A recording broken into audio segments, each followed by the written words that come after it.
Oi, gente, tudo bem? Sejam todos bem-vindos ao canal. Vamos continuar nossa meditação na Palavra de Deus. Hoje nós estamos lendo, então, no livro de Gênesis, o capítulo 20. Vamos orar pedindo direcionamento do Espírito Santo. Amado Senhor e Deus, em nome de Jesus, Senhor, nos colocamos diante de Ti, Pai, porque queremos ler, Senhor, a Tua Sagrada Escritura e sabemos, Senhor, que esse não é um livro qualquer, que é a Tua palavra, Senhor, que é viva, Senhor. Oh, Deus, aleluia, Senhor. Esteja conosco aqui, Senhor, nesse momento. Comigo, Senhor, e com qualquer pessoa, Senhor, que esteja vendo esse vídeo a qualquer hora, Senhor, em qualquer dia, em nome de Jesus. Nos traz clareza, Senhor, diante da Tua palavra e nos mostra, Senhor, aquilo que vem do Teu Espírito Santo. Seja claro conosco, Senhor, que nós possamos, Pai, ter a revelação da Tua Sagrada Escritura através do Teu Santo Espírito. Em nome de Jesus. Amém. Então vamos começar a nossa leitura. Lá no versículo 1 diz assim: Abraão saiu de Manre, foi para o sul do país de Canaã e ficou morando entre Cádiz e Sur. Mais tarde, quando estava morando em Gerar, Abraão dizia que Sara era sua irmã. Então, Abimeleque, rei de Gerar, mandou que trouxessem Sara para o seu palácio. Mas de noite, num sonho, Deus apareceu a Abimeleque e disse: Você vai ser castigado com morte, porque a mulher que mandou buscar é casada. Nesses 3 primeiros versículos aqui, a gente já percebe que Abraão novamente mentiu, né? A gente já viu isso em capítulos anteriores, né? Lá no Egito, que Abraão mente, né, e diz para Sara também mentir, com medo, né, de que matassem ele, porque a sua esposa era muito bela. Aqui a gente percebe que Sara já tinha mais de 90 anos, né? Era uma senhora idosa e mesmo assim a beleza dela continuava chamando atenção, né? Ela realmente era muito bonita. A gente percebe aqui também o cuidado de Deus, né, com Sara. Lembra que da primeira vez, por causa de Sara, Deus interveio, né, e mandou pragas, né, mandou lá infortúnios, né, em cima do faraó, e ele teve que devolver Sara para Abraão, né. E agora aqui neste momento, a gente vê novamente Deus intercedendo por Sara, né, e cuidando dela. Apesar da mentira do marido, né, que estava pensando ali em se proteger, pediu que a esposa dele mentisse, né, ela mentiu em obediência a ele, mas Deus aqui sempre cuidando de Sara. Vamos continuar a leitura. O versículo 4 diz assim, ó: Abimeleque ainda não havia tocado em Sara e por isso disse: Senhor, eu estou inocente. Será que vais destruir a mim e ao meu povo? O próprio Abraão disse que Sara é irmã dele e ela disse a mesma coisa.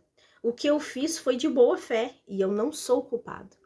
Então a gente vê aqui, né, que Deus, em um sonho, ele avisa Abimeleque de que aquela mulher que ele tinha pego era casada, né? Para que ele não pecasse. Então Deus aqui advertindo ele para que ele não pecasse porque ela era casada. E Abimeleque aqui se justificando, né? Que ele não sabia, porque o próprio Abraão disse que ela era irmã dele, né? E a Sara confirmou a mando do esposo. Então Deus continua assim lá no versículo 6, ó. No sonho, Deus respondeu: Eu sei que você fez tudo de boa fé. Portanto, para que você não pecasse contra mim, eu não deixei que você tocasse nela. Agora, devolva a mulher ao marido dela. Ele é profeta e orará para que você não morra. Mas se a mulher não for devolvida, eu estou avisando que certamente você morrerá, você e todos os seus. Desculpa. Então, nós vemos aqui, né, que Deus intercedeu por Sara, não permitiu que ele tocasse nela e também por saber que Abimeleque era uma pessoa que agia de boa fé, né, que tinha intenções boas, então ele agiu assim, ele pegou Sara porque realmente achou que ela fosse irmã de Abraão, então a intenção dele realmente não era pecar, né? E Deus diz aqui, ó, eu estou vendo as tuas atitudes, eu sei quem tu é, por isso eu não deixei que tu pecasse. Agora eu estou te avisando, te alertando. Então, devolva a Sara, né, para o seu esposo e peça que ele ore por ti, porque ele é um profeta. Quer dizer o quê? Que ele é um enviado de Deus, ele é um protegido de Deus, né? Então, ele aqui orientando Abimeleque do que ele deveria fazer. Vamos seguir lá no versículo 8. No dia seguinte, Abimeleque levantou-se bem cedo, chamou todos os seus servidores e lhe contou o que havia acontecido. E eles ficaram com muito medo. Em seguida, Abimeleque chamou a Abraão.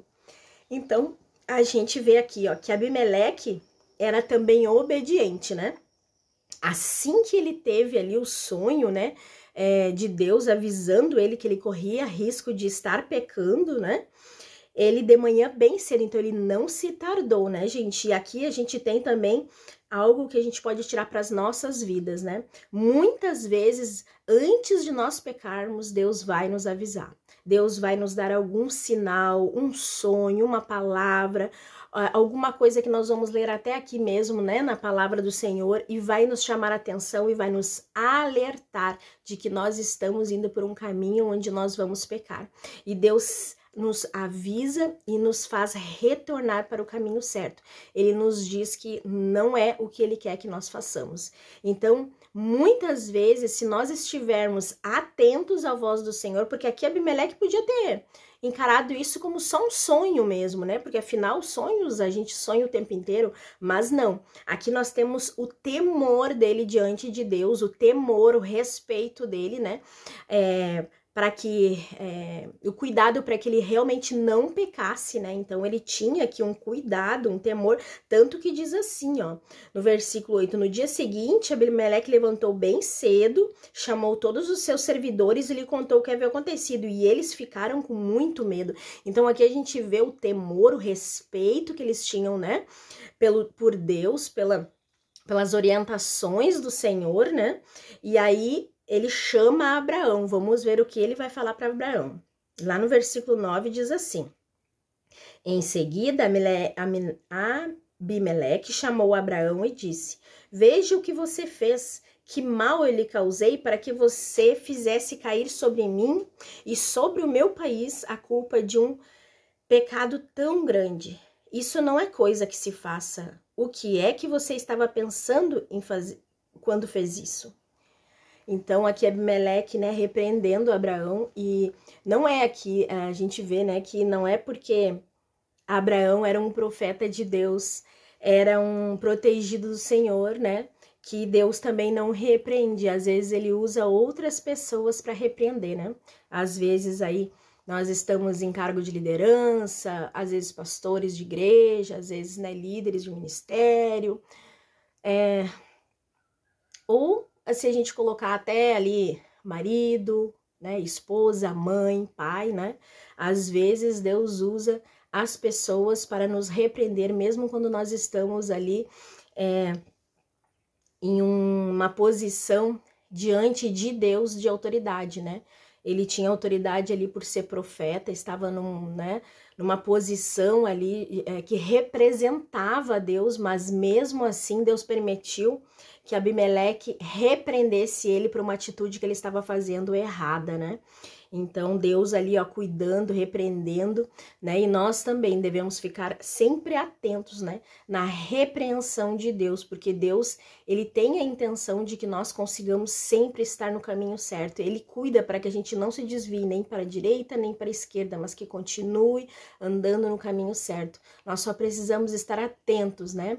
Ao menor toque do cajado de Deus, a gente consiga nos alertar e entender a voz do Senhor, estarmos conectados com Ele para entender aquilo que Ele quer nos dizer e que a gente consiga, né, estar sempre aí no caminho que Ele escolheu para nós, né, e que nós nos afastemos sempre do pecado. E Deus tem esse intuito, né? Deus tem esse cuidado conosco também, de nos cuidar, de nos orientar, de nos avisar e também de nos repreender quando nós estivermos fazendo algo de errado. Então, lá no versículo 11 diz assim: Abraão respondeu: Eu sei que neste lugar ninguém respeita. Eu pensei que nesse lugar ninguém respeitasse a Deus e que me matariam para ficar com a minha mulher. Além disso, Sara é de fato minha irmã, mas só por parte de um pai. Sendo assim, eu pude casar com ela. Quando Deus me tirou da casa do meu pai e me fez andar por terras estrangeiras, eu disse a Sara: em todo lugar onde formos, faça-me o favor de dizer que eu sou o seu irmão. Aqui, Abraão se justifica, né, dizendo que eles eram parentes muito próximos, né? E realmente eles eram primos, então naquela época, por essa aproximação genética, eles tinham esse costume de dizer que eram irmãos por serem sanguineamente, né, de serem muito próximos ali, né, uns parentes muito próximos. Lá no versículo 14 diz assim: Então Abimeleque devolveu Sara a Abraão, além disso lhe deu ovelhas, bois, escravos e escravas, e disse: Olha, Abraão, aí estão as minhas terras, more onde quiser. E Abimeleque disse a Sara o seguinte: Estou dando a seu irmão 11,5 quilos de prata para que estão com você saibam que você é inocente. Assim todos saberão que você não fez nada de errado. Olha o cuidado de Deus aqui também, né? O cuidado de Deus com Sara, fazendo com que Abimeleque honrasse Sara para que todos soubessem que ela não tinha feito nada de errado, que Abimeleque não tinha tocado nela, né? E que ela continuava ali inocente diante de Deus e diante da sociedade daquela época. Lá no versículo 17 diz assim: Por causa do que tinha acontecido com Sara, a mulher de Abraão, o Senhor Deus havia feito com que nenhuma das mulheres do palácio de Abimeleque pudesse ter filhos. Aí Abraão orou em favor de Abimeleque, e Deus o curou. E também curou a mulher dele e as suas escravas, e assim puderam ter filhos novamente.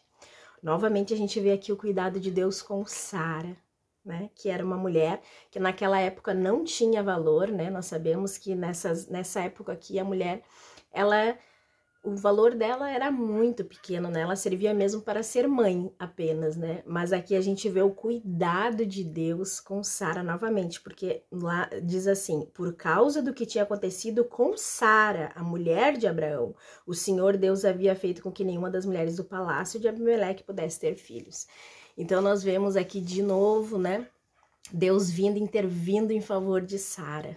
E que nós todas, né, mulheres, possamos também ter essa certeza de que Deus nos valoriza, né, como seres humanos e que como filhas amadas, né, do Senhor, e Ele nos protege, Ele nos cuida, Ele escuta as nossas orações, né? E que nós estejamos sempre atentas e atentos também, né? Os homens também, ao cuidado de Deus, à orientação de Deus, aos avisos do Senhor, né? Sempre que Ele nos mostrar algo, que nós possamos estar sensíveis à sua voz e que possamos retroceder toda vez que nós estivermos agindo de uma maneira que desagrada a Deus. Então vamos orar. Amado Senhor e Deus, oh Deus querido, obrigada, Senhor, por esta palavra, Senhor, tão linda que nós lemos hoje, de tanto aprendizado, Senhor, onde Tu nos mostra, Pai, o Teu cuidado. Oh Deus, obrigada, Senhor, obrigada por nos orientar, Senhor, obrigada, Pai, porque Tu fala conosco através da Tua Sagrada Escritura, mas Tu também fala conosco de uma maneira pessoal, através de sonhos, de visões, Senhor. Oh, Deus. Oh, Senhor, obrigada, Pai, por ser esse Deus tão maravilhoso e pessoal, que cuida de cada um de nós, que sabe o nosso nome, Senhor. Oh, Deus, aleluia, Senhor. Te agradecemos por tudo, Pai, pelo Teu cuidado constante, por Tua graça, por Tua misericórdia, porque nós sabemos, Senhor, que somos pecadores e que não merecemos. Mas mesmo assim, o Senhor nos ama e o Senhor está cuidando de nós dia após dia. Que todos nós aqui que assistimos esse vídeo, que lemos esta tua palavra santa, possamos nos sentir cuidados e amados por ti. Oh Deus, obrigada, Senhor, em nome de Jesus. Amém.